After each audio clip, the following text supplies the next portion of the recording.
तो बेटा आज थोड़ा माइंड आप अब फिजिक्स पढ़ने जा रहे हैं, ठीक है ना। अब कोई दिक्कत नहीं आनी चाहिए, जो भी अभी तक था कोई प्रॉब्लम नहीं है। वेक्टर में अगर कोई दिक्कत रह गई कहीं कहीं पे तो हम जहां जहां वो यूज होगा वहां वहां फिर से मैं उसको रिपीट करूंगा, ठीक है। और बेटा अगर डिफरेंशिएशन इंटीग्रेशन में भी आपको कोई दिक्कत हो रही है किसी बच्चे को तो बेटा वो भी मैं साथ में ही जहां जहां आएगी बता दूंगा, ठीक है। तो कोई दिक्कत वाली बात नहीं है, आप बस थोड़ा थोड़ा सीखो। आगे बहुत बार यूज होएगा तो फिर तो आपको अल्टीमेटली ये चीज तो आपको फिर आ ही जाती है। नहीं बेटा, काइनेमेटिक्स टेस्ट में नहीं डालेंगे, ठीक है। पूरा वेक्टर आपका आ जाएगा फुल। वेक्टर में कुछ नहीं ऐसा छोड़ सकते हो आप, काइनेमेटिक्स नहीं आएगी। ठीक, ठीक है, वेरी गुड। आज हम काइनेमेटिक्स से स्टार्ट करेंगे, जल्दी आ जाओ।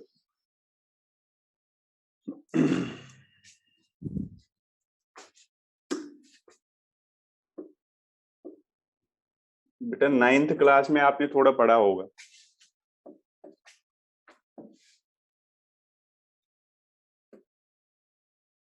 नाइन्थ क्लास में थोड़ा बहुत। हाँ बेटा, ये फर्स्ट वो भी एक चैप्टर है बेटा, हमें वो भी पढ़ना होता है। फिजिक्स में सिलेबस में मेंशन है बेटा वेक्टर, है ना। तो हमें काइनेमेटिक्स अब मतलब रियलिटी में जो फिजिक्स अब होगी वो अब शुरू आ जाएगी होगी, ठीक है। वेक्टर्स एक टाइप का मान लो आप मैथ्स का पार्ट है, बट हमें यूज आता है यहाँ पे। हाँ बेटा ठीक है, तो काइनेमेटिक्स हम स्टार्ट करेंगे, ठीक है। चलो हम स्टार्ट करेंगे, ठीक है। मैंने कल भी बोला था पहले 5-10 मिनट बहुत इंपॉर्टेंट होते हैं, ठीक है। चलो बेटा देखो, अब काइनेमेटिक्स हम बेटा स्टार्ट करेंगे, ठीक है। अगर आप देखो नाइन्थ क्लास में भी बेटा आपने थोड़ा बहुत पढ़ा है कि स्पीड क्या होती है, डिस्टेंस क्या होता है, डिस्प्लेसमेंट क्या होता है, एक्सेलरेशन क्या होती है। क्या ये बात आपको थोड़ी बहुत पता है कि स्पीड क्या होती है, डिस्टेंस, डिस्प्लेसमेंट? यस, तो थोड़ा बहुत तो आपको है बेटा आइडिया इसके बारे में। बट वेक्टर के बारे में मैक्सिमम बच्चों को कोई आइडिया नहीं था, इसलिए आपको लगा कि यार कुछ अलग सा पढ़ रहे हैं, एक अलग न्यू अलजेब्रा सीखा आपने, ठीक है। तो इसमें आपको उतनी दिक्कत होने वाली नहीं है, क्योंकि बहुत सारी चीजें आपको पता है। आपको पता है स्पीड होती है डिस्टेंस बाय टाइम, ये तो आपने नाइन्थ क्लास में पढ़ा है। इसका यूनिट होता है मीटर पर सेकंड, ठीक है। तो यही यही चीजें हम इसको डिटेल में कंसेप्ट वाइज क्या क्या होता है, क्या इसे इसके ऊपर क्वेश्चंस आते हैं, वो चीज हम अब इसमें देखेंगे, ठीक है। बेटा डाउट आपके सारे जो सैटरडे को क्लास होगा उसमें सारे क्लियर डाउट होंगे। आप सारे डाउट्स जो भी होंगे आपके, आप उनको उस दिन मेरे को फ्राइडे को शाम को भेजोगे और सैटरडे के क्लास में हम उनको डिस्कस करेंगे, ठीक है। 1-1.5 घंटे का क्लास कर देंगे, पूरे डाउट्स आपके क्लियर हो जाएंगे, ठीक है। कोई चिंता नहीं है। आज बेटा आपको फिर से असाइनमेंट मिलेगा। अभी भी बेटा कुछ बच्चे हैं, मैं फिर से कह रहा हूँ, अभी भी कुछ बच्चे हैं जिन्होंने पहले असाइनमेंट तो भेजा, पहला भी भेजा, दूसरा भी भेजा, तीसरा भी उन भेजा, 3 टीपीबी फिर नहीं भेजे उन्होंने, ठीक है। कुछ बच्चे ऐसे भी है और कुछ बच्चों ने तो भेजे भी नहीं, 5-6 तो ऐसे भी है, ठीक है। ठीक है, हाँ कहने में होता है बेटा, कभी कभी क्वेश्चंस आगे पीछे हो जाते हैं, वो बाद में हो जाते हैं, ठीक है। तो आप चिंता ना करो। चलो आ जाओ, अब काइनेमेटिक्स पे आ जाएंगे, ठीक है। देखो अब काइनेमेटिक्स क्या है बेटा, एक बात देख लो, काइनेमेटिक्स ब्रांच है फिजिक्स की। मैं अगर पहले लिखूंगा,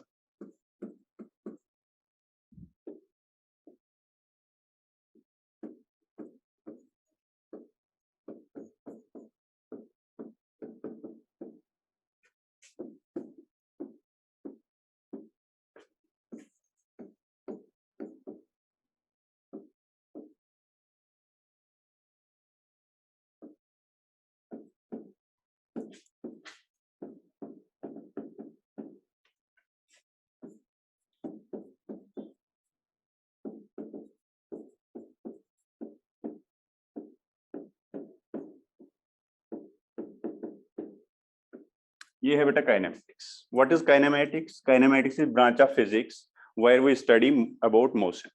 जहां पे हम किसके अबाउट किसके लिए किसके बारे में पढ़ेंगे? मोशन के बारे में। किसके? मोशन ऑफ पार्टिकल, बॉडी और सिस्टम। क्या बेटा आपको ये बात क्लियर हो गई क्या होती है काइनेमेटिक्स? बेटा एक बात मैं बताऊं आपको, काइनेमेटिक्स जो होती है ये, इसमें हम बेटा मोशन के बारे में ओनली पढ़ते हैं। और जो वो मोशन जो लाता है ना बेटा, इस किसी भी ऑब्जेक्ट में जो मोशन लाता है वो लाता है फोर्स, वो अभी हम नहीं पढ़ेंगे, वो होता है फिर डायनेमिक्स। तो वो डायनेमिक्स में हम कवर करेंगे जब हम न्यूटन्स लॉज ऑफ मोशन पे आ जाएंगे, ठीक है, जो इसके बाद यूनिट आएगा। अभी हम काइनेमेटिक्स में पढ़ेंगे मोशन के बारे में। किसके बारे में? Motion of the particle, body और सिस्टम। ये तीनों जो ये पॉइंट्स है यहाँ पे, एक है बेटा पार्टिकल, एक है बॉडी, एक है सिस्टम, ये तीनों चीज हम देखेंगे क्या होते हैं। हाँ बेटा, सारे मैं बता दूंगा, प्रोजेक्टाइल मोशन क्या होता है, 2D मोशन क्या होती है, 1D मोशन क्या होती है, सब चीज आपको क्लियर हो जाएगी।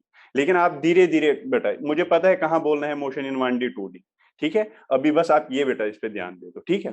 तो मैंने आपको बोला काइनेमेटिक्स वो ब्रांच होती है फिजिक्स की या मैकेनिक्स की जिसमें बेटा हम पढ़ते हैं मोशन के बारे में, motion of the particle, body और सिस्टम। अब ये मोशन क्या होता है, ये पार्टिकल क्या होता है, ये बॉडी क्या होती है, ये सिस्टम क्या होता है, ये चीज हम पहले जानेंगे, ठीक है, इंट्रोडक्शन में, ठीक है बेटा। सबसे पहले हम पार्टिकल की अगर बात करेंगे, किसकी बेटा?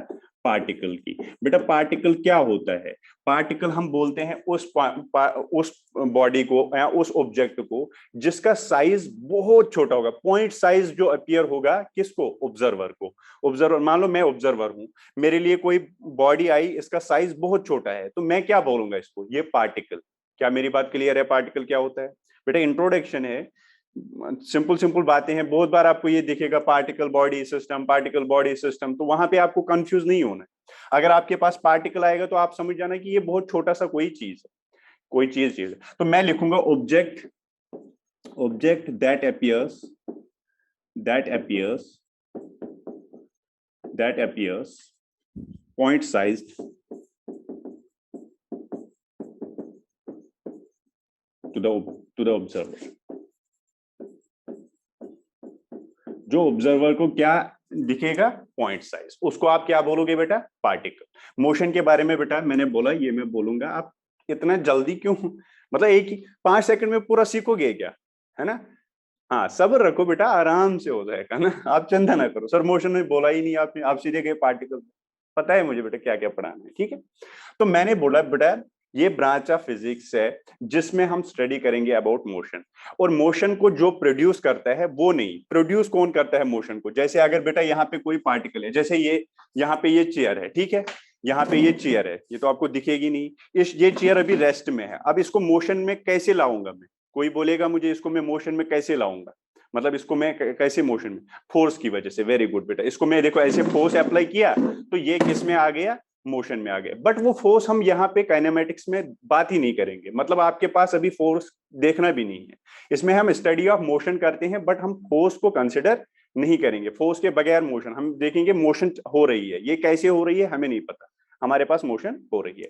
तो अब मैंने बोला इसमें हम स्टडी अबाउट मोशन करेंगे, किस चीज का? पार्टिकल का, बॉडी का या सिस्टम का। अब मैंने बोला पार्टिकल क्या होता है? Object that appears point size to the observer. Observer को जो पॉइंट साइज दिखेगा कोई ऑब्जेक्ट, उसको हम क्या बोलेंगे बेटा? पार्टिकल। अच्छा, इसके बाद आता है बॉडी। बॉडी बेटा आप डिफाइन ऐसे करोगे, जो वो object that appears finite size to the observer.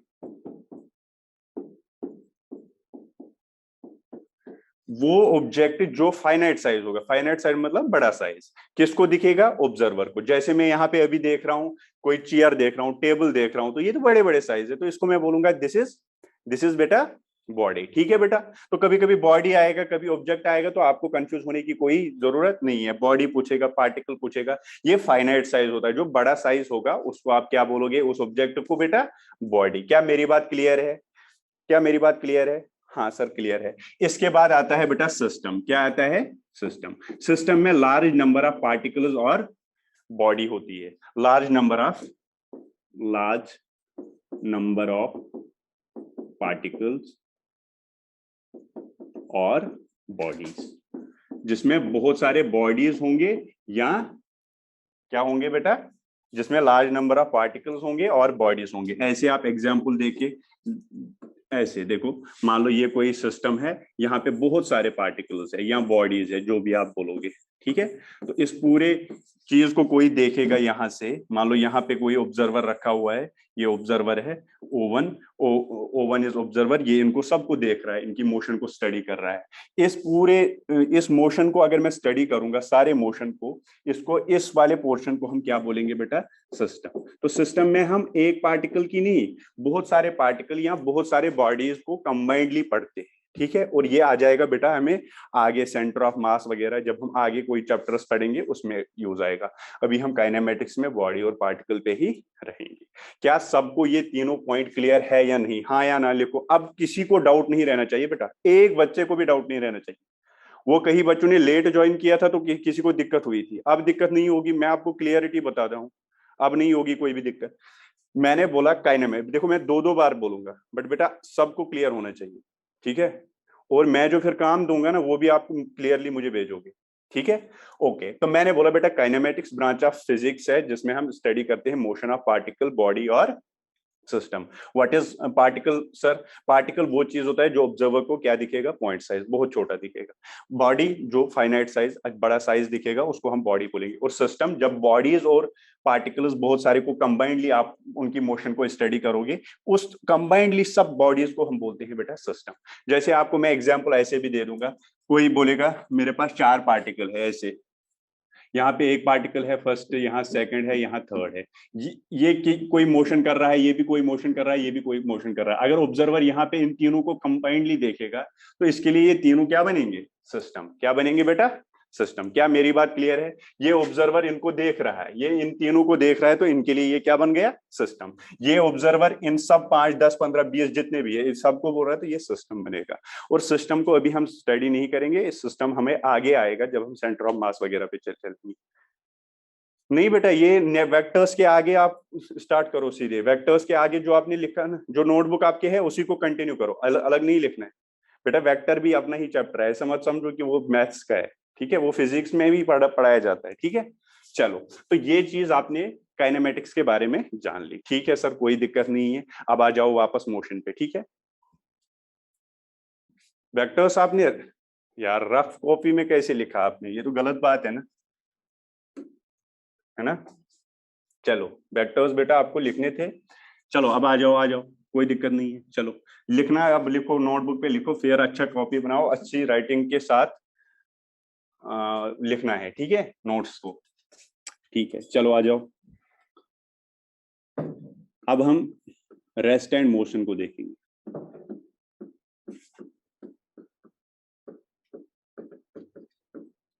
Sir हमें तो मोशन, आप कह रहे थे मोशन, रेस्ट भी साथ में क्यों रखा आपने? बेटा रेस्ट, मोशन और रेस्ट, मोशन को तभी आप समझ पाओगे जब आप रेस्ट को भी समझोगे, जब आप रेस्ट को समझोगे तभी आप मोशन, मतलब ये रिलेटिव टर्म्स है, ठीक है। और ये बेटा रेस्ट एंड मोशन जो है, दीज आर रिलेटिव टर्म्स। ये मैं बोलूंगा बट इसकी मीनिंग क्या है, मीनिंग ऑफ रिलेटिव,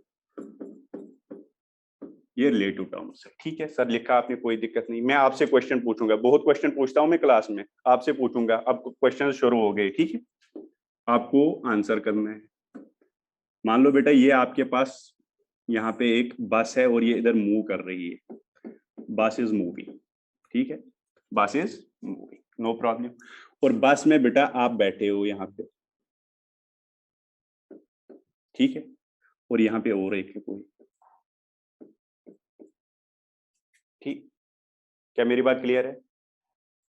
और यहाँ पे इसको ए नाम दे दो, इसको बी नाम दे दूं, और यहाँ पे और एक है, उसको सी नाम दे दो।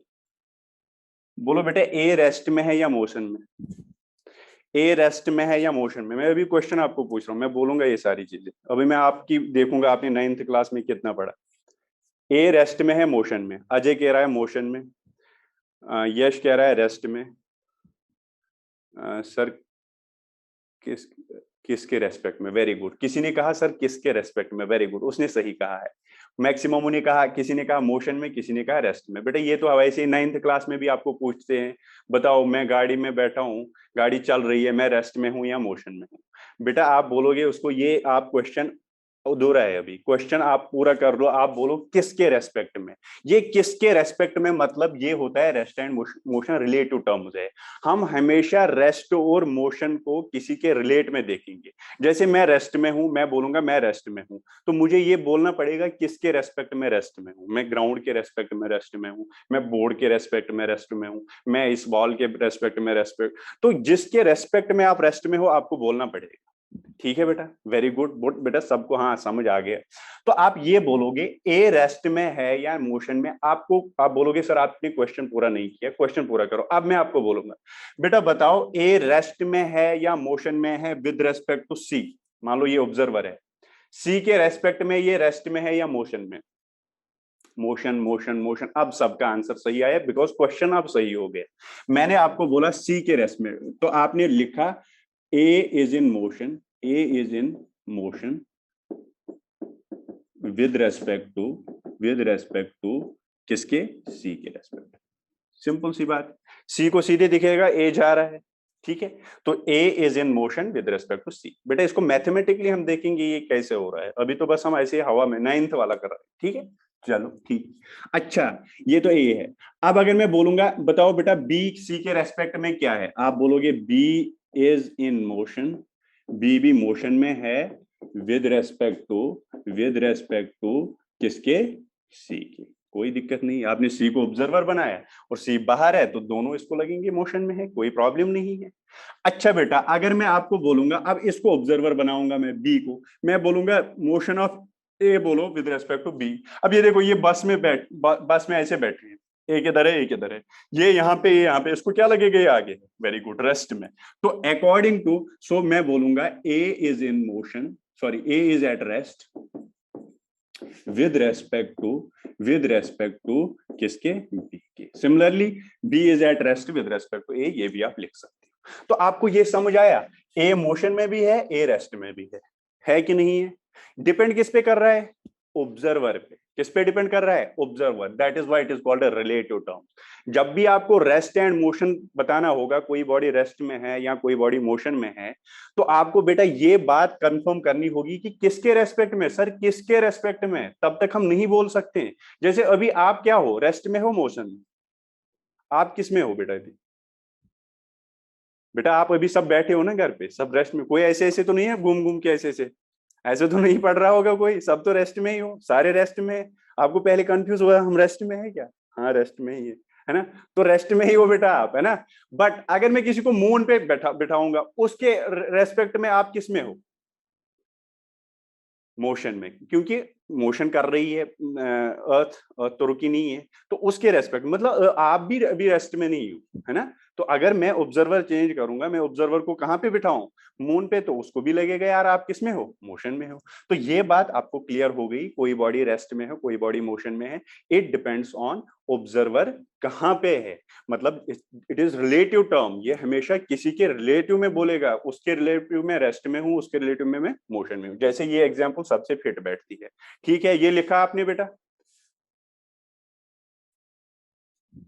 ठीक है ओके। बेटा वो एग्जाम्पल है, आप मुझे पता है आप घूम रहे हो।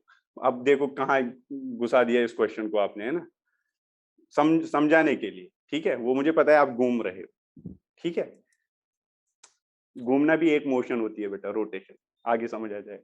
ठीक है, चलो चलो ये चीज तो आपको आ गई, कोई दिक्कत वाली बात नहीं। चलो और एक एग्जाम्पल लेंगे। फिर से मैं यहाँ पे कोई बस या कार जो भी है यहाँ पे जा रही है। ठीक है बेटा, यहाँ पे मान लो कोई ट्री है, क्या है बेटा, ट्री। चलो ये ट्री है, बोलो ट्री रेस्ट में है मोशन में, ट्री रेस्ट में है मोशन में, ट्री रेस्ट में है मोशन में।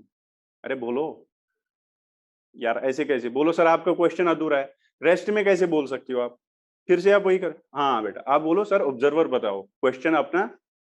हाँ वेरी गुड, किसके रेस्पेक्ट में, वेरी गुड। अगर मैं यहाँ पे कोई पर्सन है, मान लो ये ग्राउंड है, यहाँ पे कोई पर्सन, ठीक है, इस पर्सन के अकॉर्डिंग ट्री रेस्ट में है, कोई दिक्कत नहीं है, वेरी गुड। अच्छा, आप इस कार में जा रहे हो, ठीक, ये आपकी कार है, ये मूविंग है, और ये आप हो, नाम जो भी है आपका ए मान लो, ठीक है। ए आपका नाम है, दिस इज ट्री, ट्री मान लो टी। बोलो ट्री ए के रेस्पेक्ट में, अगर मैं ए को ऑब्जर्वर मानू, दिस इज ऑब्जर्वर, अगर ए के रेस्पेक्ट में ट्री क्या है, मोशन में। Very good, so tree is in motion, tree is in motion, motion with respect to किसके बेटा, ए के रेस्पेक्ट में। और tree is at rest, with respect to O नाम दे दो इसको, ठीक है। ओ के रेस्पेक्ट में ये रेस्ट में है, और ए के रेस्पेक्ट में ट्री भी मोशन में। अगर आपने देखा होगा, अगर जब आप गाड़ी में बैठते हो, गाड़ी जब चलती है आपको लग रहा है ट्री पीछे जा रहा है, लगता है ट्री हो, पोल है, जो भी हो, लगता है ना पीछे पीछे की तरफ जा रहा है, अरे है कि नहीं, यस। तो वो पीछे पीछे की तरफ लगना वही बात होती है tree is in motion with respect to E, जबकि रियलिटी में ऐसा नहीं है, वो तो रेस्ट में होता है, ठीक है। तो ये चीज आपको डिपेंड करेगा, rest and motion depends on observer. ये किस पे डिपेंड करेगा बेटा, ऑब्जर्वर पे। ऑब्जर्वर कौन है, तो हमेशा अगर आपको कोई बोलेगा बताओ ये रेस्ट में है, ये मोशन में है, तो आप बोलोगे पहला कंप्लीट स्टेटमेंट बताओ किसके रेस्पेक्ट में, फिर हम बता सकते हैं। अगर यहाँ पे मैं आपको बोलूंगा किसके रेस्पेक्ट में, फिर आपको कोई दिक्कत नहीं है, आपको देखना है वो रेस्ट में या मोशन में, उसके रेस्पेक्ट में, ठीक है। ये बात तो क्लियर हो गई, इसमें कोई दिक्कत वाली बात नहीं है, ठीक है सर, कोई बात नहीं। अच्छा चलो, ये तो एग्जाम्पल आपको समझ आ गई, ये आप क्लास 9th में भी पढ़ते हो। अब देखो हम इसको मोशन और रेस्ट को मैथमेटिकली कैसे, जो हमें एक्चुअल में, जो क्वेश्चन में यूज आता है, जो हमें फिजिक्स में कंसेप्ट में काम आता है, वो देखो। वही आपको फिर दिक्कत भी करती है, सर अगर ऐसे आप फिजिक्स पढ़ाते तो फिर कितना मजा आता है, जैसे अभी आपने पढ़ाया ना बेटा, बट क्वेश्चंस नहीं होंगे अगर ऐसे पढ़ोगे आप, ठीक है। आपको कंसेप्ट देखनी है। अब देखो, मान लो ये कोई पार्टिकल है पी, मान लो, ठीक है, ठीक है बेटा। अब ये पार्टिकल मान लो यहां पहुंचा, और ऑब्जर्वर मैं मानूंगा यहां पे कोई पॉइंट, इसको ऑब्जर्वर मानूंगा ओ, ओ मतलब ऑब्जर्वर, ठीक है। अब देखो, अब बेटा सुनो, इस पी का पोजीशन वेक्टर आप यहां से बना सकते हो, ओ से। पोजीशन वेक्टर लास्ट लेक्चर में पढ़ा था, पोजीशन वेक्टर। पोजीशन वेक्टर क्या होता है, vector from the origin to that point. But यहाँ पे ओरिजिन मैंने ऑब्जर्वर को मान लिया, मैंने उसी टाइम बोला था आप किसी को भी ओरिजिन मान लो। ऑब्जर्वर से पोजीशन वेक्टर, हाँ सर, ये रहा पोजीशन वेक्टर, और इसका पोजीशन वेक्टर, फिर ये इधर पहुंचा ना बेटा, मान लो ये, फिर ये पहले पार्टिकल यहाँ था, फिर यहाँ पहुंचा, कोई दिक्कत नहीं। कैसे पहुंचा, यहाँ पे ऐसे जाके ये पहुंचा इधर, ठीक, ठीक है। अब देखो, अब आपको क्या करना है, आपको बोलना है कि पोजीशन वेक्टर क्या होता है। बेटा कल के लेक्चर में नहीं पढ़ाया मैंने, कल पढ़ाया बेटा मैंने, कल कल लेक्चर में था, तू पढ़ाया तो था पोजीशन वेक्टर, नहीं पढ़ाया मैंने पोजीशन वेक्टर बेटा, बाकी बोलो। उत्सव कह रहा है कि सर नहीं पढ़ाया बेटा, आप देख लो, है ना। अच्छा परसों पढ़ाया, चलो ठीक, पढ़ाया ना, हाँ ठीक है, परसों पढ़ाया, ठीक है। तो ये ओ, ये पी, फिर ये यहाँ पे पहुंचा। ये मान लो बेटा टाइम पहले इनिशियली यहाँ पे था, और फाइनल टाइम यहाँ पे पहुंचा, मतलब किसी टाइम, मतलब मान लो 1 सेकंड पे यहाँ, फिर 2 सेकंड पे यहाँ। मैंने इसको टी इनिशियल मान लिया, इसको टी फाइनल मान लिया, ठीक है बेटा, कोई दिक्कत नहीं, कोई दिक्कत नहीं। तो बेटा मैं जब डेफिनेशन देता हूं ना मोशन की, मैं बोलूंगा एक बॉडी मोशन में है, तो मैं इसको ऐसे बोल रहा हूं मैथमेटिकली। अभी तो आपने देखा कि वो पोजीशन चेंज, जो आपने 9th में देखा है, वो पोजीशन चेंज कर रहा है विद रेस्पेक्ट टू सराउंडिंग्स, ऐसे ही बोलते हो ना आप। A body is said to be in motion if it changes its position with respect to observer, ठीक है। यही आप 10th 9th क्लास में पढ़ते हो विद टाइम, ठीक है। बट यहाँ पे अगर आप देखोगे तो आप इसको कैसे मैथमेटिकली बोलोगे, आप बोलोगे पार्टिकल मोशन में होगा if position vector of particle with respect to observer change. जैसे इसको मैंने एस आई रखा इनिशियल पोजीशन वेक्टर, और ये एस एफ है फाइनल पोजीशन वेक्टर। बेटा कंफ्यूज नहीं होना है, पहले मैं कह रहा हूं S initial is initial position vector, S F is final position vector, ठीक है, कोई दिक्कत नहीं सर। तो मैं कह रहा हूं डेफिनेशन कह रही है कि बॉडी या पार्टिकल, पार्टिकल मोशन में तब होगा अगर इसका पोजीशन वेक्टर, देखो इफ पोजीशन वेक्टर पीवी लिखूंगा मैं, ठीक है। If position vector of particle change with respect observer. अगर ऑब्जर्वर के रेस्पेक्ट में पोजीशन वेक्टर चेंज करेगा, बेटा मैथमेटिकल डेफिनेशन है ये, इंपॉर्टेंट है। A position vector of particle change with respect to observer. अगर ये पोजीशन वेक्टर चेंज हो जाएगा, देखो एस इनिशियल ये है, एस फाइनल ये है, ये तो चेंज हुआ, पहले एस इनिशियल ऐसा था, अब ये ऐसा हुआ। तो अगर position vector of the particle change with respect to observer, then body is in motion, then body is in motion. और किसके रेस्पेक्ट में? Motion with respect to observer. Simple सी बात है। अगर क्या ये बात आपको समझ आई जो मैंने लिखा? हाँ या ना लिखो, हाँ या ना लिखो। ये पोजीशन वेक्टर से आपकी हालत खराब तो नहीं हो रही है ना? नहीं है सर। मैंने कहा अगर पोजीशन वेक्टर चेंज हो जाएगा विद रेस्पेक्ट टू ऑब्जर्वर, मैंने ऑब्जर्वर ये लिया, तो अगर ये पार्टिकल का position vector with respect to A change हो गया, तो तब ये पार्टिकल ऑब्जर्वर के रेस्पेक्ट में मोशन में। ठीक है बेटा, ठीक है बेटा, फिर से बता दूंगा। हाँ सर, सर थोड़ा अजीब लग गया बेटा, ये मैंने पहले कहा ना मैथमेटिकल, क्योंकि आपको मैथ से भी बहुत वीक है। जब भी मैथ के कोई भी वेक्टर वगैरह आता है आप बस फंस जाते हो। फंसना नहीं है, देखो सुनो, फिर नोट्स पढ़ लेना 2-3 बार अगर अभी भी दिक्कत होगी। मैंने कहा कि पार्टिकल यहाँ पे, ठीक है, अब ये पार्टिकल यहाँ पे हुआ, मैं आपको बोलूंगा बताओ इसके रेस्पेक्ट में ये मोशन में है कि नहीं। आप डायरेक्ट भी अभी बोल सकते हो हाँ सर ये मोशन में है, बट बेटा आपको कैसे देखना है? जैसे मैं आपको एक क्वेश्चन दे दूंगा, आप उसमें कंफ्यूज हो जाओगे। देखो मान लो बेटा यहाँ पे एक पार्टिकल है, यहाँ पे पी, मान लो ये मूव कर रहा है विद वेलोसिटी, मतलब विद वेलोसिटी वी कर रहा है। चलो मान लो यहाँ पे ये ऑब्जर्वर है और ये भी वी वेलोसिटी से चल रहा है। बताओ P with respect to O motion में है कि नहीं? पहले ये क्वेश्चन बोलो। यस यस यस, शिवानी कह रही है नो नो, राहुल कह रहा है नो नो, साक्षी नो, सब कह रहे हैं no it is not in motion, मतलब ये रेस्ट में है। तो रेस्ट में है क्यों? बिकॉज पोजीशन वेक्टर चेंज नहीं होगा।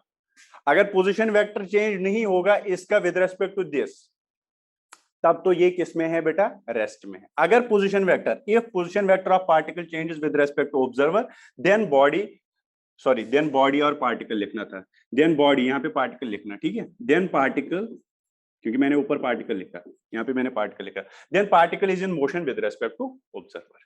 ओके बेटा, ओके बेटा, वो भी मैं समझाऊंगा भी पोजीशन वेक्टर लेके। तो मैंने आपको बोला मैथमेटिकली जब हम इसको बोलेंगे कोई बॉडी रेस्ट में है या कोई बॉडी मोशन में, अब बेटा 9th की डेफिनेशन तो नहीं करोगे ना यहाँ पे, क्या body is at rest if it does not change its position with respect to observer, ये नहीं चलेगा काम। आपको ऐसा बोलना है if position vector of the body or particle change with respect to observer, then the particle is in motion with respect to observer. If position vector of the particle does not change with respect to observer, then particle or body is at rest with respect to observer. अगर position vector change हुआ with respect to observer तब ये motion में है, अगर position vector change नहीं हुआ तब तो ये rest में है with respect to observer। क्या मेरी बात क्लियर है? हाँ सर क्लियर है। अब देखो इसको और एक एग्जांपल से कैसे समझाऊंगा मैं, यही लिखनी है बेटा डेफिनेशन आपको, ठीक है? अच्छा चलो ठीक है, तो ये मान लो यहां से यहां चला तो ये आपको दिखा ये रेस्ट। अब मैंने वही एग्जांपल ले लूंगा, मान लो ये पार्टिकल है और ये ऑब्जर्वर है, ठीक है बेटा, इसको पी से डिनोट करेंगे, इसको ओ से डिनोट करेंगे। बात सुनना, बताओ पोजीशन वेक्टर बताओ, क्या आप बता सकते हो अभी पोजीशन वेक्टर क्या आएगा? क्या इसका पोजीशन वेक्टर बेटा आप बता सकते हो? हाँ सर, ऑब्जर्वर से ये आपका पोजीशन वेक्टर है, this is position vector of particle with respect to observer. हाँ OP, very good, this is position vector.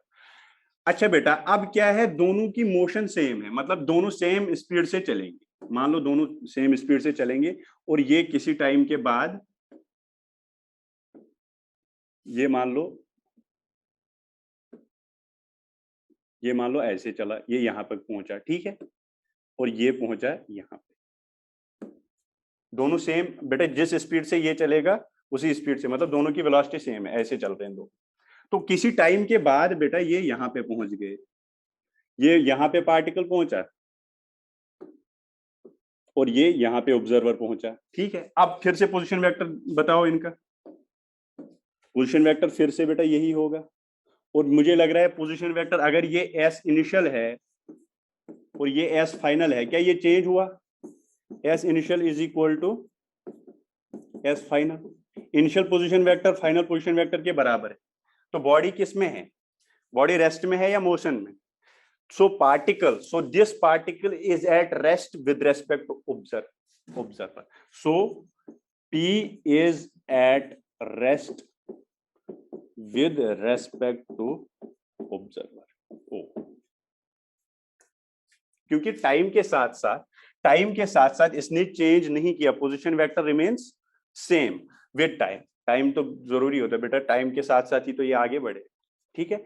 सो आपने यहां देखा P is at rest with respect to observer, क्यों? क्योंकि इनिशियल पोजीशन वेक्टर और फाइनल पोजीशन वेक्टर दोनों का क्या रहा? सेम। और एग्जांपल करो बेटा, मान लो बेटा आपके पास फिर से एक यहाँ पे पार्टिकल है और यहाँ पे ऑब्जर्वर है। ये जरूरी नहीं है हमेशा ऐसे ही पोजीशन वेक्टर बनेगा। इनका इनिशियल पोजीशन वेक्टर कौन सा है? देखो बेटा जी, इनका इनिशियल पोजीशन वेक्टर ये है, this is initial position vector, ठीक है। अब दोनों सेम स्पीड सेम वेलोसिटी से चल रहे हैं, जो वेलोसिटी इसकी वही इसकी।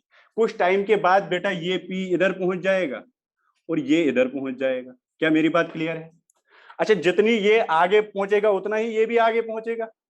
क्या ये बात सबको क्लियर है? जितना बेटा P आगे बढ़ेगा उतना ही O भी आगे बढ़ेगा। हाँ सर, ये बात तो क्लियर है। तो इसका मतलब ये हुआ, जितना P आगे बढ़ेगा उतना ये हुआ। तो अगर मैं फाइनल पोजीशन वेक्टर ड्रॉ करूं, तो फाइनल पोजीशन वेक्टर भी बेटा ऐसा ही आएगा। तो ये था इनिशियल पोजीशन वेक्टर और ये है फाइनल पोजीशन वेक्टर, ठीक है। किसी टाइम के बाद, ये इनिशियल टाइम था, ये फाइनल टाइम था। तो initial position vector is equal to final position vector, initial position vector is equal to final position. So आप क्या कह सकते हो? P O के रेस्पेक्ट में क्या है? रेस्ट में है। लिखो सारे एग्जाम्पल लिखो बेटा। So P is at rest, particle is at rest with respect to observer. क्यों रेस्ट में है? क्योंकि इसने पोजीशन वेक्टर अपना चेंज नहीं किया। जब भी पोजीशन वेक्टर चेंज नहीं होगा, इनिशियल पोजीशन और फाइनल पोजीशन वेक्टर सेम रहेगा, तो आप बता सकते हो कि क्या ये पार्टिकल किस में है बेटा? रेस्ट में। जबकि दोनों मूव कर रहे हैं, है ना। तो डेफिनेशन से अगर आप ये डेफिनेशन याद रखो, आप कभी गलती नहीं करो, ठीक है। लिखो,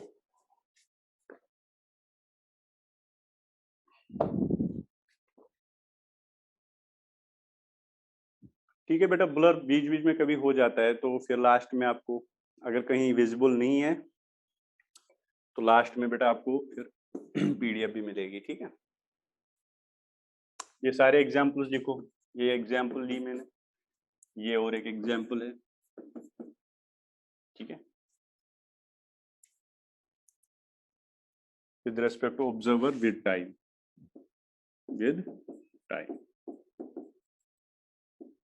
इसको लिखना ऑब्जर्वर विद टाइम के साथ।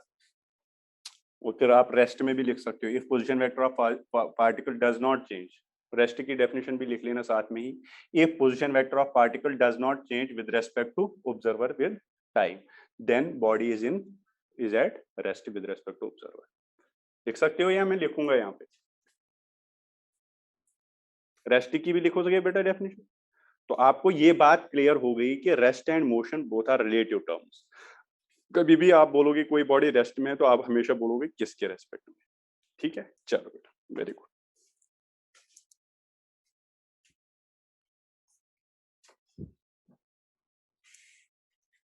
ज्यादा बुलर हुआ?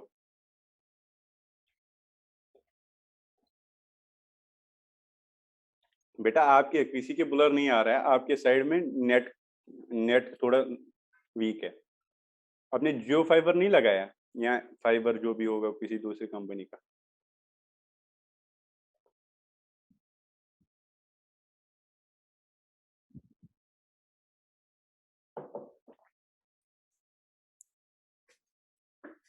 क्लियर नहीं है बेटा, थोड़ा हो जाता है ना, क्योंकि जब सारी क्लासेस चलती है ना यहाँ पे है वैसे 2-3 फाइबर, लेकिन फिर भी इतना लोड बढ़ जाता है ना, तो जब सेम टाइम पे क्लासेस होते हैं तो ये थोड़ा ब्लर ऑटोमेटिकली हो जाता है। मतलब इसका कोई वो कर ही नहीं सकते हैं, सोल्यूशन कोई है ही नहीं, टेक्निकली हो जाता है ये, है ना। चलो, तो आपने रेस्ट एंड मोशन आपको क्लियर हुआ कि नहीं? पहले आप ये हाँ या ना लिखो। रेस्ट एंड मोशन बेटा आपका क्लियर हुआ या नहीं?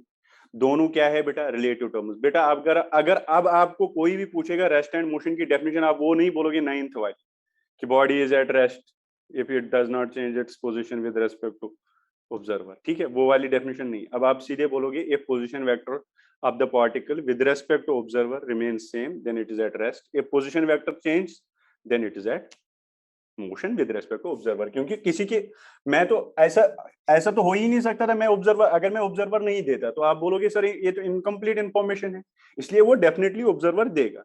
जैसे यहाँ उसने पार्टिकल दिया, ऑब्जर्वर साथ में दिया, ठीक है? और ये भी बोला दोनों सेम स्पीड से, वेलोसिटी से मूव कर रहे हैं। यहाँ पे भी बोला दोनों सेम वेलोसिटी से मूव कर रहे हैं, ऑब्जर्वर भी दिया, पार्टिकल भी दिया, वो खुद देगा। तो आपको ऑब्जर्वर से पार्टिकल पोजीशन वेक्टर ड्रॉ करना है, फिर देखना चेंज होगा कि नहीं होगा, ठीक है? ये बात क्लियर हो गई, इसमें कोई दिक्कत वाली बात नहीं है। तो rest and motion are relative terms. ये रिलेटिव टर्म का मतलब क्या हुआ, पूरा हमें क्लियर हो गया। हमें ये भी क्लियर हुआ पार्टिकल क्या होता है, बॉडी क्या होती है, और सिस्टम क्या होता है, और मोशन एंड रेस्ट भी हमने समझ लिया। ठीक है सर, अब आगे बढ़ो। अब देखो बेटा, मैंने आपको बोला था जब हमने वेक्टर स्टार्ट किया था, तो मैंने आपको बोला था बेटा हमें बहुत सारी फिजिकल क्वांटिटीज पढ़ने हैं धीरे धीरे। बहुत सारे फिजिकल, मतलब हर चैप्टर में आपको फिजिकल क्वांटिटीज ही पढ़ने हैं। फिजिकल क्वांटिटीज वही क्वांटिटीज, कौन सी क्वांटिटीज होते थे? जिनको हम मेजर करते हैं। तो यहाँ पे वही क्वांटिटीज पढ़ेंगे हम जिनको मेजर करते हैं। तो हम सबसे पहले जो हमें फिजिकल क्वांटिटीज, कौन कौन से फिजिकल क्वांटिटीज हमें यहाँ पे पढ़ने हैं, किस चैप्टर में बेटा? काइनेमेटिक्स में। कौन कौन से फिजिकल क्वांटिटीज? पहली आ जाएगी बेटा डिस्टेंस, ठीक है बेटा, जो हम आज ही पढ़ेंगे डिस्टेंस। दूसरा आएगा डिस्प्लेसमेंट, डिस्प्लेसमेंट, ठीक है। तीसरा आएगा स्पीड, फोर्थ आएगा वेलोसिटी, और फिफ्थ आएगा एक्सेलरेशन। तो ये चीज हमें काइनेमेटिक्स में पढ़नी है, ये फिजिकल क्वांटिटीज। तो ये फिजिकल क्वांटिटीज हम काइनेमेटिक्स में स्टडी करने वाले हैं। कौन सी? Distance, displacement, speed, velocity and acceleration. क्या मेरी बात क्लियर है? और बेटा ये ध्यान देना, आप डिस्टेंस और डिस्प्लेसमेंट में फिर आप बोलते हो ये डिस्टेंस है ये डिस्प्लेसमेंट है, एक ही बार देख लेना। हम बेटा जर्क मैं बताऊंगा, जर्क कोई फिजिक्स वो अभी उसका खोज हुआ ही नहीं, कुछ किताबें लिखते हैं और मैं बताऊंगा उसी टाइम जर्क क्या है, अभी नहीं करनी है। और जर्क अभी हुआ ही नहीं कुछ भी। जर्क होता है rate of change of acceleration, वो तो अभी हुआ ही नहीं बेटा उसके बीच में, वो कुछ किताबें लिखते हैं, आप उधर मत जाओ, जर्क पे नहीं जाना है। शिवानी क्लियर हुआ बेटा? ठीक है। और आपको क्वेश्चन भी नहीं मिलेंगे उनके, ठीक है? वो चीज है, कुछ किताबें लिखते हैं जर्क, मुझे भी पता है। तो डिस्टेंस और डिस्प्लेसमेंट, जब डिस्टेंस और डिस्प्लेसमेंट देखेंगे, डिस्टेंस हम बेटा डिनोट करेंगे एल से, ध्यान देना, हम डिनोट करेंगे एल से, तुम भी डिनोट करोगे एल से, मतलब हम पूरा क्लास एल से डिनोट करें। और इसको करेंगे एस से। डिस्प्लेसमेंट वैसे वेक्टर क्वांटिटी होती है, इसलिए इसको मैं एस ऊपर वेक्टर लगाया, ठीक है? तो ये आप ध्यान देना, हम डिस्टेंस को एल से डिनोट करेंगे, डिस्प्लेसमेंट को एस से। और उसके ऊपर क्या रखा है मैंने? ये, क्योंकि ये वेक्टर क्वांटिटी होती है, 9th में आपको पता होगा, ठीक है? ये फिजिकल क्वांटिटीज हमें स्टडी करनी है, distance, displacement, speed, velocity and acceleration. किसमें? काइनेमेटिक्स में। चलो हाँ सर सही है, कोई दिक्कत नहीं। अब हम आएंगे पहले, ठीक है, अब हम आएंगे पहली फिजिकल क्वांटिटी जो हमें यहाँ पे पढ़नी है, दैट इज कॉल्ड डिस्टेंस। क्या मुझे कोई बोलेगा डिस्टेंस क्या होता है? What is distance?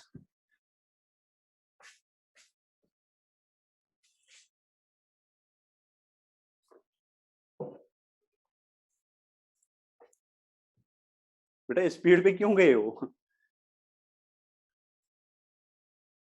बेटा ये डिस्टेंस है, स्पीड नहीं है। आप तो स्पीड की डेफिनेशन, बेटा डिस्टेंस होती है actual length of the path. Very good, actual length of path. क्या क्या लिख रहे हो आप यार?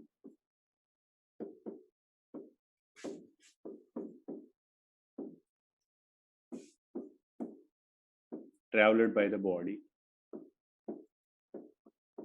a particle from initial to final.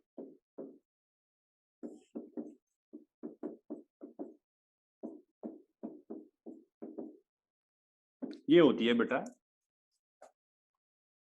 बेटा लॉन्गेस्ट पाथ नहीं कह सकते हो, अभी लॉन्गेस्ट पाथ नहीं होती, ऐसा कोई जरूरी नहीं है। देखो सुनो, अब मेरी बात सुनो, चलो मुझे पता चला आपको कितना आता है डिस्टेंस के बारे में। सो ये डिस्टेंस पता सबको होता है, अगर मैं भी आपको वैसे बोलूंगा डिस्टेंस बोलो तो ये तो पता है, बट डेफिनेशन आप नहीं लिख पाते हो, मुझे पता था, ठीक है। So what is distance? It is actual length of path travelled by particle from initial to final. मतलब जो एक्चुअली में पार्टिकल या बॉडी पाथ ट्रेवल करेगा उसकी कितनी लेंथ है, that is called distance. Example से मैं अगर आपको समझाऊंगा, सिंपल भाषा में आपको मैं बताऊंगा, तो ये मान लो इनिशियल पॉइंट है और ये मान लो फाइनल पॉइंट है। मान लो आपको यहाँ, ये आपका मान लो ये आपका घर है, ये आपको जेनेसिस आना है, ठीक है, ये घर से यहाँ आना है। मान लो आप कोई भी पाथ ले लो, आप ऐसे गली में घूम घूम के ऐसे आओ, ठीक है, बहुत सारी गलियों में ऐसे ऐसे आके यहाँ पहुंच गए। तो ये अगर आप ये पूरी ये पाथ देखोगे ना, ये जो इसने पाथ की, इस पूरी को अगर आप मेजर करोगे, दैट इज डिस्टेंस। तो इसने, इस पार्टिकल ने यहाँ, जो पार्टिकल या बॉडी जो यहाँ से यहाँ चला, इसने ये डिस्टेंस कर ली। कोई चाहेगा तो वो ऐसे आएगा, वो भी है। कोई चाहेगा तो ऐसे आएगा, वो भी डिस्टेंस। कोई चाहेगा तो ऐसे आएगा, वो भी डिस्टेंस। तो ये सारे क्या है बेटा, डिस्टेंसेस है। क्या मेरी बात क्लियर है? इस पाथ, ये जो पाथ आपने फॉलो कर ली, इस पाथ की जो लेंथ होती है उसको हम बोलते हैं डिस्टेंस, जो भी आप पाथ फॉलो करोगे। क्या मेरी बात क्लियर है? क्या मेरी बात क्लियर है? What is distance? It is the actual length of path traveled by the particle from initial to final. यहां से यहां तक जो इसने पार्टिकल ने पाथ फॉलो कर ली, उस पाथ की लेंथ को हम क्या बोलते हैं, distance. It is very well clear, इसमें कोई दिक्कत वाली बात नहीं है। तो मान लो आप इधर गए, जैसे मान लो फॉर एग्जाम्पल यहाँ पे मैं आपको क्वेश्चन दे दूंगा, आप इधर चले 10 मीटर, फिर इधर चले 15 मीटर, फिर इधर चले 5 मीटर, फिर इधर चले 3 मीटर। चलो ये तो टफ हो जाएगा, थोड़ा आसान ही कर दूंगा। आप इधर चले, फिर इधर चले, फिर इधर पहुंचे। ये मान लो 10 मीटर, ये मान लो 5 मीटर, ये मान लो 2 मीटर। बताओ आपने कितनी डिस्टेंस कर ली? बोलो बेटा बोलो। 17 कर ली, सिंपल सी बात है। इनिशियल से, ये इनिशियल पॉइंट है, ये फाइनल पॉइंट है, सीधे ये 10, ये 5, 15, ये 2, 17। ठीक है, यही बात कर ली, ठीक है। कोई चाहेगा तो दूसरा दूसरा तरीके से करेगा, वो ऐसे जाके ऐसे जाएगा, तो उसने कितनी डिस्टेंस कर ली? यहाँ तक मान लो 2 है, और यहाँ तक मान लो ये 5 ही है, तो कितना हुआ? 7 कर लिया, ठीक है, 7, वेरी गुड। तो ये डिस्टेंस हुआ। तो डिस्टेंस क्या है? सीधे आपकी लेंथ, जो आपने जिस पाथ से आप गए उस पाथ को आपको मेजर करना है, वो कितनी लेंथ है, that will give you distance. Simple सी बात है, ठीक है बेटा। चलो कोई प्रॉब्लम नहीं है, हाँ सर कोई दिक्कत नहीं है, ये इनिशियल पॉइंट था, ये फाइनल पॉइंट था, ठीक है बेटा। अब इसके बारे में कुछ पॉइंट्स है, वो आपको लिखने पड़ेंगे डिस्टेंस के, ठीक है। पहला पॉइंट, कौन सी क्वांटिटी है, स्केलर है या वेक्टर? डिस्टेंस स्केलर क्वांटिटी है, वेक्टर? हाँ बेटा, डिस्टेंस स्केलर वेक्टर, सब कह रहे हैं scalar, very good, this is scalar quantity. बेटा बताओ इसका यूनिट क्या है? यूनिट क्या है इसका? एसआई यूनिट जो हम बोलते हैं, क्या है एसआई यूनिट इसका? मीटर, वेरी गुड, मीटर, ठीक है। स्केलर क्वांटिटी और इसका यूनिट क्या है? मीटर, कोई दिक्कत वाली बात नहीं। हाँ बेटा, ठीक है, स्केलर क्वांटिटी, यूनिट क्या है? मीटर। और अगर ये स्केलर क्वांटिटी है तो ये किस अलजेब्रा को फॉलो करेगा? किस अलजेब्रा, नॉर्मल या वेक्टर अलजेब्रा? नॉर्मल अलजेब्रा को फॉलो करेगा, नॉर्मल अलजेब्रा। अच्छा, और एक पॉइंट बेटा, ये बताओ क्या ये कभी नेगेटिव हो सकती है distance? Can negative, very good, it can never B, it can never be negative. ये नेगेटिव कभी नहीं हो सकती है, चांस ही नहीं है, ठीक है, ठीक है। इट कैन, वीडियो पॉज हुआ क्या? नो बेटा, आपके साइड से, it can never be negative, ये कभी नेगेटिव नहीं होगी, डिस्टेंस हमेशा क्या हो जाएगी? पॉजिटिव, ठीक है बेटा। चलो, ये आपने बनाई थी डायग्राम, बना लेना, ठीक है, ये याद रहता है। Scalar quantity, unit metre, it can never be negative. एक इंपॉर्टेंट पॉइंट है बेटा, ये ध्यान देना आप, 4th पॉइंट लिख रहा हूं मैं। बारिश हो रही है बाहर? अच्छा, ठीक है, फिर हाँ नेटवर्क प्रॉब्लम हो सकता है। चलो ठीक है, ठीक है, ठीक है, ठीक है। अरे यार तुम लोग, चलो ठीक है, मतलब कुछ भी है ना। चलो फोर्थ पॉइंट में भूल गया, फोर्थ पॉइंट कौन सा है। चलो देखो ये इंपॉर्टेंट पॉइंट है, मूविंग बॉडी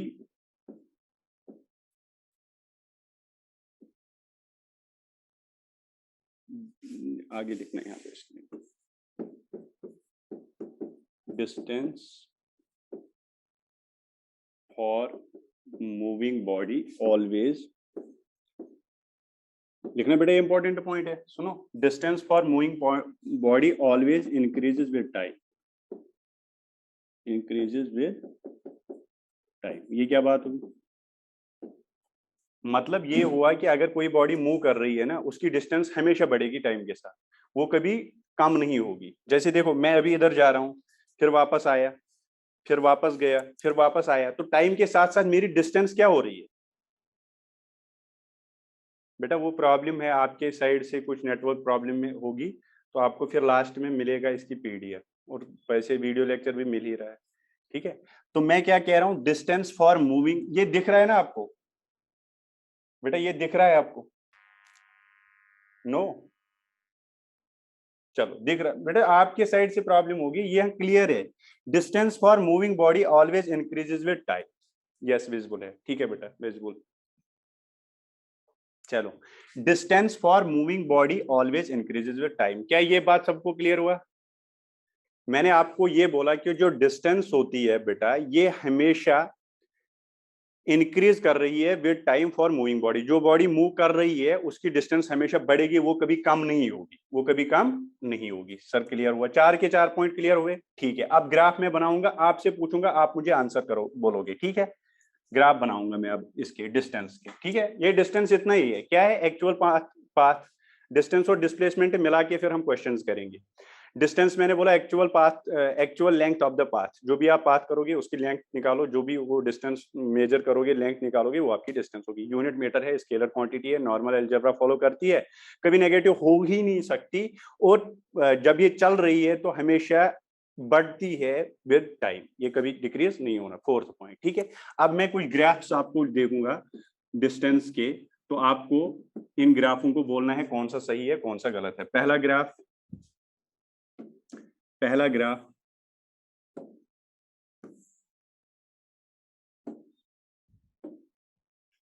ये डिस्टेंस, डिस्टेंस को किससे हम डिनोट करते हैं बेटा? एल से, ध्यान देना, एस डिस्प्लेसमेंट, एल डिस्टेंस, मैंने बोला यही हम करेंगे। एल, ये एल है, ठीक है, एल।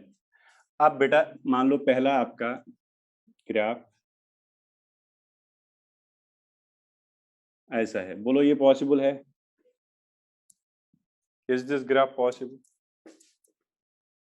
नो, सब नो लिख रहे हैं, मुझे तो लग रहा है यस इट इज पॉसिबल। सब नो लिख रहे हैं, नो नो नो, किसी ने यस नहीं लिखा, मतलब बस मैंने यस बोला।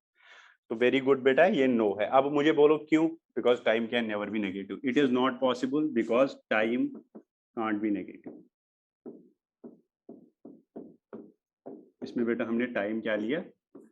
टाइम पीछे लिया। देखो टाइम ये है पॉजिटिव, इधर नेगेटिव है, तो टाइम नेगेटिव हो ही नहीं सकता, तो गलत हो गया ग्राफ, तो ये पॉसिबल नहीं है। दूसरा ग्राफ,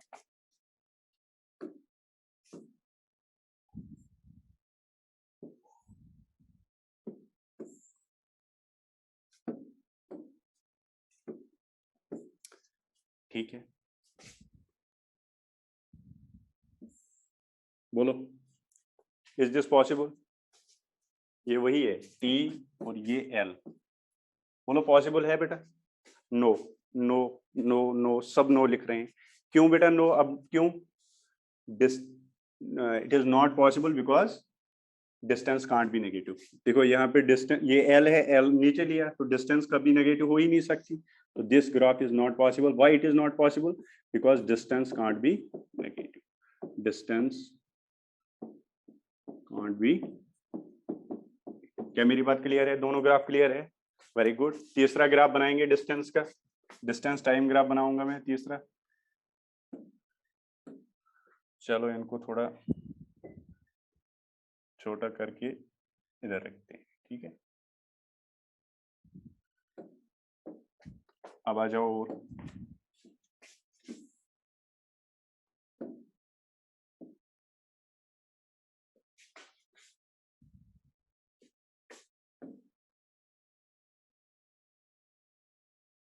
बोलो, इज दिस पॉसिबल? टाइम और ये L, is this possible? No. Yes yes yes yes yes yes yes yes yes yes, सब यस लिख रहे हैं बेटा, सब यस। नो, राहुल लिख रहा है नो। राहुल बेटा नो, शिवानी नो, दोनों बोलो कि क्यों नो। हाँ बेटा सबने यस कहा, नो। तीशा भी नो कह रही है बेटा, बोलो क्यों नो। वेरी गुड, शिवानी कह रही है डिस्टेंस डिक्रीज हो रही है विद टाइम। मैंने अभी फोर्थ पॉइंट देखो, फोर्थ पॉइंट में क्या लिखा था?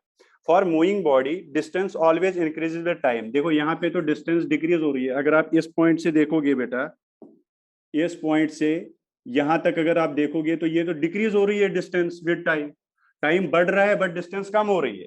This is not possible. So this is not possible. Why? Because L can't decrease, cannot, मतलब distance cannot decrease with time. Time के साथ साथ टाइम बढ़ेगा तो डिस्टेंस हमेशा क्या होती है? बढ़ती है। बट यहाँ पे बेटा डिस्टेंस डिक्रीज हो रही है, तो ये ग्राफ भी पॉसिबल नहीं है। चलो ये भी नॉट पॉसिबल। फोर्थ देखो, और एक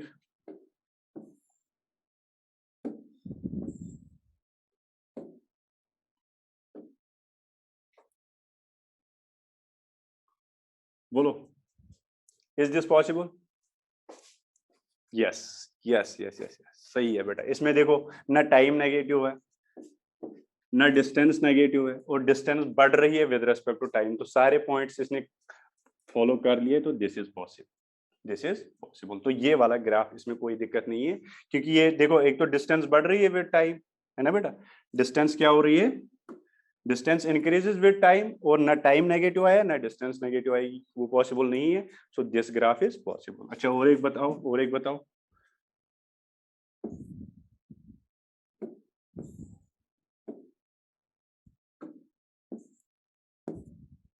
पॉसिबल है स्ट्रेट लाइन डायरेक्ट?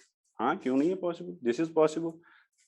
ये टी और ये L, yes it is possible. तो दो ग्राफ आपने देखे, ये दो ग्राफ पॉसिबल है, बाकी ये तीनों पॉसिबल नहीं है। एक में डिस्टेंस नेगेटिव थी जो पॉसिबल नहीं है, एक में टाइम नेगेटिव था जो पॉसिबल नहीं है, एक में डिस्टेंस डिक्रीज हो रही थी विद टाइम, वो भी पॉसिबल नहीं है, और ये दोनों, इनमें कोई प्रॉब्लम नहीं है, ये दोनों सही है। क्या सबको सारे पांच के पांच ग्राफ क्लियर हुए? ये ग्राफ क्यों कराए ऐसे मैंने, क्योंकि इससे आपकी डिस्टेंस अंडरस्टैंड हो जाएगी, ठीक है? और जब हम आगे ग्राफ्स पढ़ेंगे उस टाइम फिर आप गलती नहीं करोगे। डिस्टेंस को अच्छी तरह से समझने के लिए ये पांच ग्राफ्स आपको क्लियर होने चाहिए। सबको क्लियर हुआ? यहाँ अभी भी किसी को दिक्कत है डिस्टेंस में? किसी को दिक्कत बेटा? All clear, very good. लिखो फिर जल्दी, ये पांच के पांच ग्राफ लिखो जल्दी।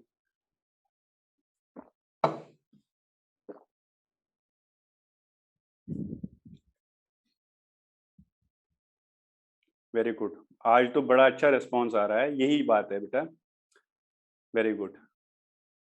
क्योंकि आज से अपनी फिजिक्स स्टार्ट हो गई।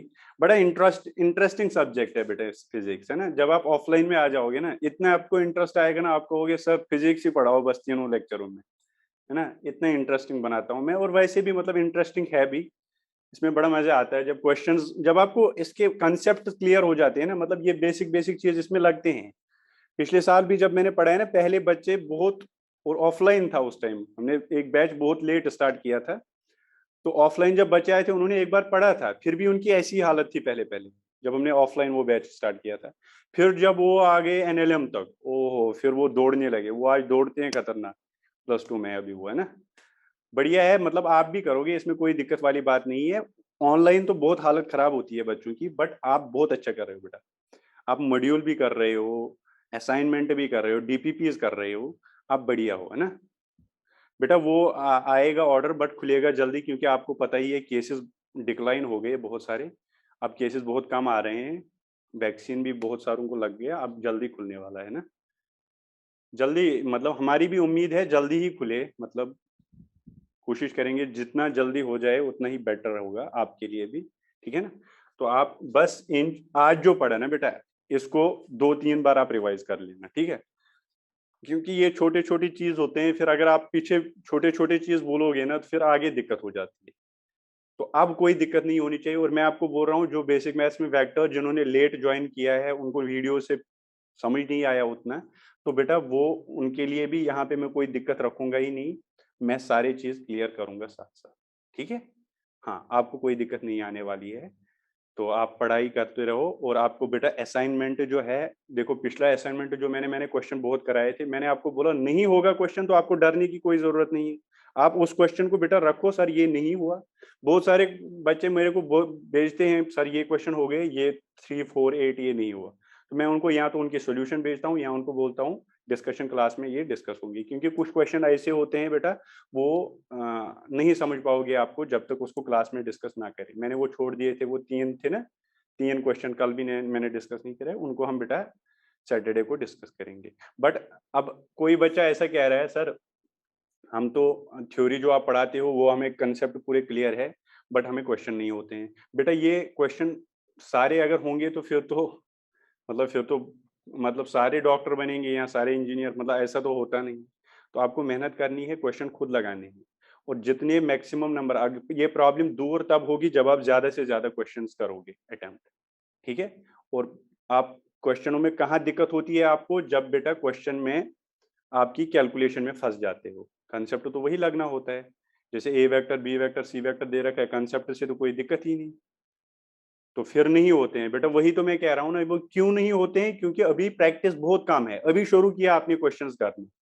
जब आप अब क्वेश्चन हर दिन 10-10, 15-15 क्वेश्चन करोगे, आपके इतने क्वेश्चंस बढ़ जाएंगे ना, तो फिर आपको कोई भी क्वेश्चन सामने आएगा ना, बस आपको कंसेप्ट आना चाहिए। कंसेप्ट आ गया, जैसे काइनेमेटिक्स का क्वेश्चन दिया आपको, कंसेप्ट आ रहा है ये ऐसे ऐसे करना है, तो आप सीधे उसको कर दोगे, कैलकुलेशन में फंसोगे ही नहीं फिर आप, क्योंकि कैलकुलेशन तो उतनी ही आनी है जितनी आनी है।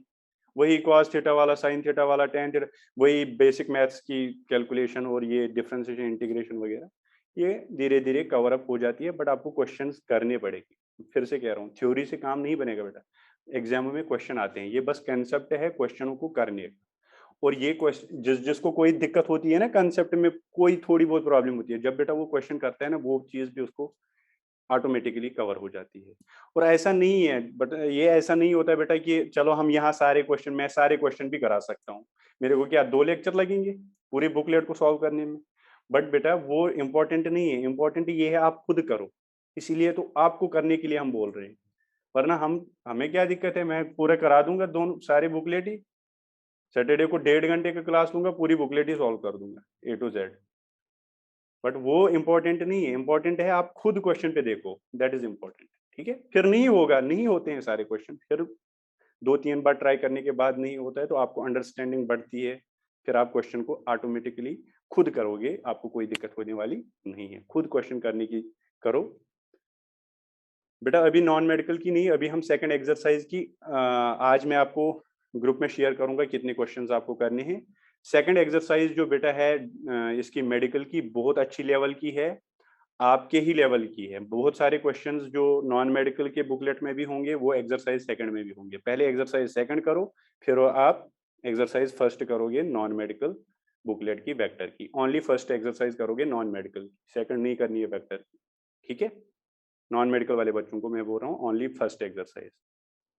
नॉन मेडिकल वाली टफ नहीं है बेटा, उसमें कैलकुलेशन होती है और नंबर ऑफ क्वेश्चंस कम होते हैं, क्योंकि उनको एडवांस का टच देना पड़ता है, दैट इज वाई उनको एडवांस में के लिए कुछ क्वेश्चंस देने पड़ते हैं, ठीक है। एडवांस में थोड़ी लेवल अच्छी आती है, ठीक है। आज के लिए काफी है, आज अच्छा लेक्चर रहा, आपका रेस्पॉन्स भी अच्छा रहा है, ऐसे ही आप भी रेस्पॉन्ड करो, मेरी एनर्जी पूरी रहेगी, फिर मजा आता है पढ़ने में, ठीक है। ओके बेटा, ठीक है, थैंक यू।